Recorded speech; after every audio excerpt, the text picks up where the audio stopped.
بسم الله الرحمن الرحیم. اسرائیل چې کوم حمله کړې ده د امریکې په خوښه کړې ده په قطر باندې. د قطر سورنټي او د قطر په سالمیت باندې حمله وه او دا حمله بیسیکلي په حماس باندې وه.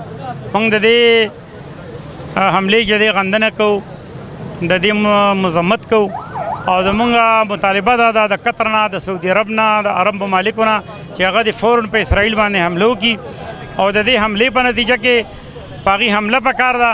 هغه ټول هر میزایلې او هغه ټول جهازونه دا د قطر سره موجود دي، کوم چې د اسرائیل سره دي. نو د جرأت مظاهرې دي وکړي او قطر د حملو کې صرف په مذمتونو باندې او په میټینګونو په اجلاسونو په قراردادونو باندې اکتفا نه کوي. پاکستاني قوم چې دی دا قطر سره ولاړ. جماعت اسلامي چې دی دا د جهاد ملګری ده، د حماس ملګری ده او د اسلامي په دنیا کې څونه اسلامي ممالک دي، څونه تنظیمونه دي، چېرته ظلم کېږي د هغې خلاف جماعت اسلامي ولاړه ده. موږ د حماس ملګري یو او دې جهاد کې موږ برابر د حماس سره شریک یو. مخکې له عمل موږ د امیر صاحب چې کله اعلان وکړ انشاءالله موږ تیار یو ورڅه. پاکستاني عوام ته پکار دي چې دا د حماس ملګرتیا وکړي او د جهاد ملګرتیا وکړي. نن دا ویمه که نه که تاسو وګورئ کوم چې اسلامي ممالک دي د هغې بېغیرتوب او هغه د امریکې د غلامۍ دغه غټه وجه وګورئ چې د قطر غوندې ملک باندې اسرائیل راځي او په هغې په دارالخلافت باندې حمله کوي او د هغې باوجود صرف مزمتونه کوي او یو بل ته دا د مزمت وخت نه دی، دا د بیدارۍ وخت دی.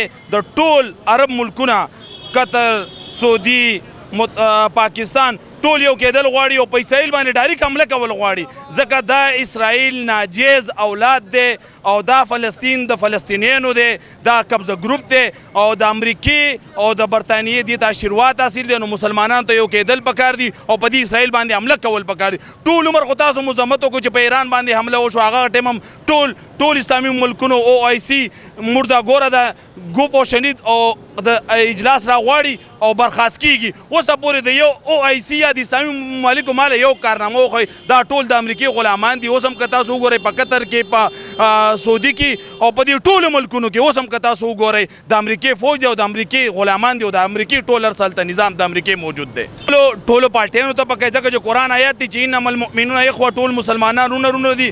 نو که هغه د فلسطین مسلمان دی او که هغه د بنګلادیش مسلمان دی او که هغه د پاکستان مسلمان دی، دا ټول زموږ فلسطینیان رونه دي او دې رونو سره ودرېدل پکار دي او دې سره جهاد هم مالی جانی هر څنګه تعاون پکار دی. پهله انشاءالله تعالی د جماعت اسلامي هر کارکون تیار دی او بیا ټول پاکستان تیار دی. پاکستاني عوامو ته دا میسیج ورکومه چې پاکستان په عالمي اسلام ممالکو د زړه دی، د هغې مرکز دی. نو پاکستان هم دا توقع پکار دی چې وزیر اعظم صاحب د پاکستان هغه د قطر وزیر اعظم سره ټلیفون رابطه وکړي او هغې ته ووایي چې ته مخکې شه او زه درسره یم، ځکه چې په بزدلۍ باندې خو دا 15 کاله تیر شو، کله په ایران حمله کوي، کله په قطر حمله کوي، کله په فلسطین حمله کوي، کله په ټول اسلامي ملکونه غلامان دي. که دې دا غیرت ونه کړي او هغه ونه کړي، همدغه رنګ دې پسې بیا د سعودي عرب لمبر دی او بیا د بل اسلامي ملک لمبر دی او همدغه رنګ دا غلامان به وي.